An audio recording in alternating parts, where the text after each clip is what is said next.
Fate saw the jewel in me, and pawed the heart apart to have it. It was one of his favorite poems. Once he saw the joy all throughout it, the hope with the struggle. But over time, he had forgotten it all. All but that one line. It was 1533.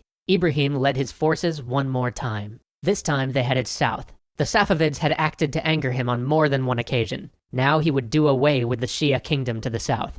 But as Ibrahim marched his army south, he found that sun and mountains were their principal opponents. Territory was captured, but no battle was ever had.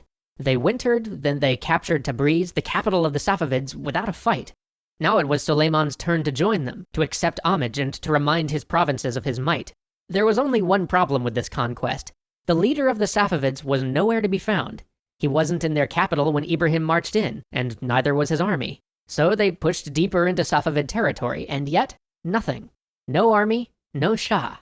They took the ancient city of Baghdad, and yet during the whole march, their force wasn't even harassed. Not a trace was found of this phantom desert army or their king.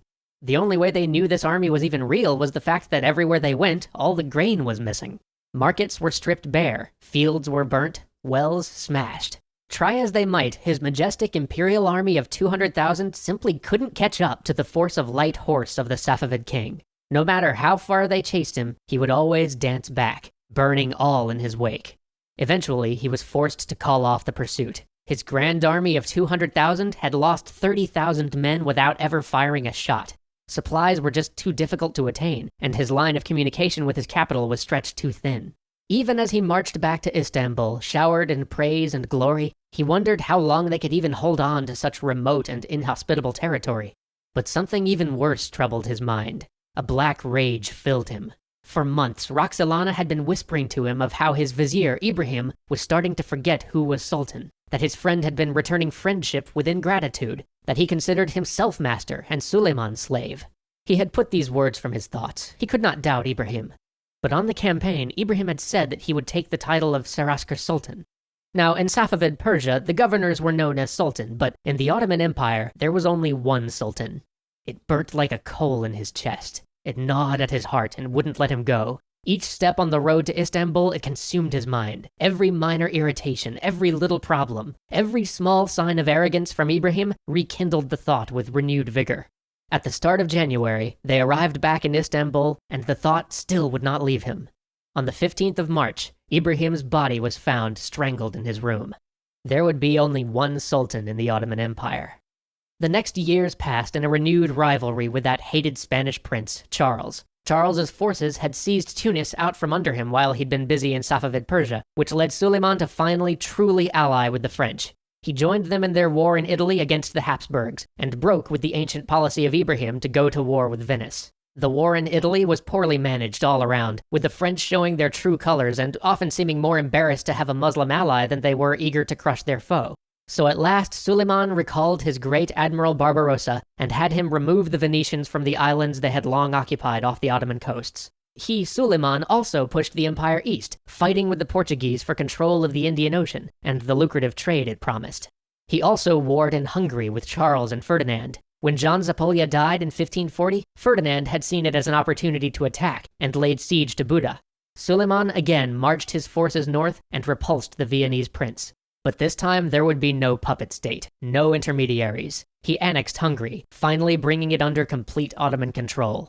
And with the capitulation of the Habsburgs and the peace he forced upon them, he could finally again turn his eyes south, to the wellspring of tragedy, Safavid Persia. The question of succession still plagued his mind.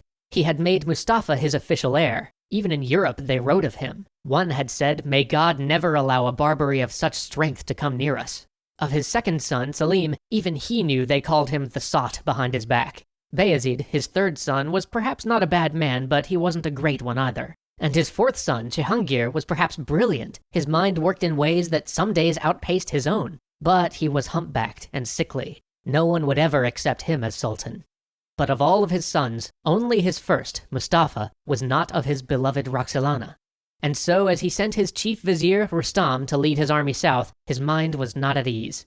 Then he received a letter from Rustam, saying that the soldiers were beginning to whisper that Suleiman was weak and succumbing to old age because he was not out there leading them, that perhaps it was time for a younger prince. that they had even sent word to Mustafa along these lines, and that Mustafa had not entirely rejected them. He was furious. Crushing the letter in his hand, he bellowed, "God protect us from Mustafa, daring to take such infamy upon himself during my lifetime."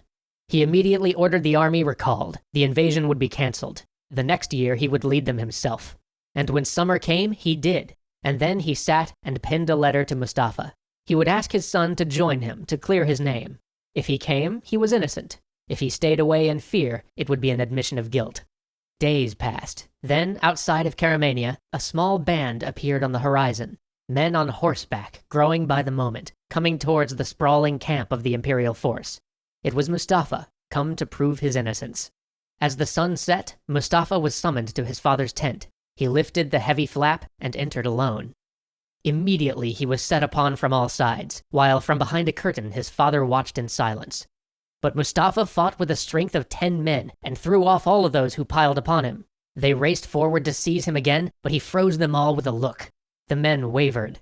Perhaps they were about to join this young warrior, so proud and alive. But then Suleiman stood and peered over the curtain with a glare of such fear and rage that the men all threw themselves upon Mustafa again. This time he could not shake them off. Once he was pinned, one of the men seized a nearby bowstring and strangled him to death. They then threw the body in front of the tent for all to see. But even as they did so, the black rage passed, and he, Suleiman, sank back down into his chair and wept. He would pay many times for this decision. So would his empire. So would the entire Ottoman world. For one decision sometimes decides 1,000 other choices. Now he had no option but to kill Mustafa's son, his own grandson, and so he sent men to Bursa to deliver the order. When they arrived and read the order to Murad, Mustafa's son, he simply said, "I am willing to die in obedience, not to the emperor's orders, but to God's." Then Suleiman ordered Mustafa not disposed of like a traitor, but given the funeral he deserved. For a week he lay in state in the Hagia Sophia, but it did nothing to assuage his guilt. And then word came that Cihangir, sick and weak beloved Cihangir, favorite of all his sons, succumbed to grief. For he had loved Mustafa and looked up to him, and now at last followed him into death. And he was left with but 2 sons. But even as he campaigned in Persia, his decision caused other ripples. Mustafa's death led the 2 remaining sons to quarrel more. He could see them both beginning to compete for power. His campaign in Persia proceeded like the last one, with the Safavids retreating and burning the land. This allowed him time to think. He would separate his sons, move them both farther from the capital. He would never be able to achieve a complete victory against the Safavids. They kept him occupied for a few years before he could finally force on them, if not the peace he desired, at least a peace he could accept. At last, with that out of the way, he could return and put his house in order. Then Roxelana died. Another little piece of him fell away. He ordered his sons apart, away from him, away from the capital, away from anywhere they might think of seizing the throne. Selim moved right away. Bayezid hesitated. His mind raced. What was hesitation other than disobedience? And what was disobedience to the Sultan except treason?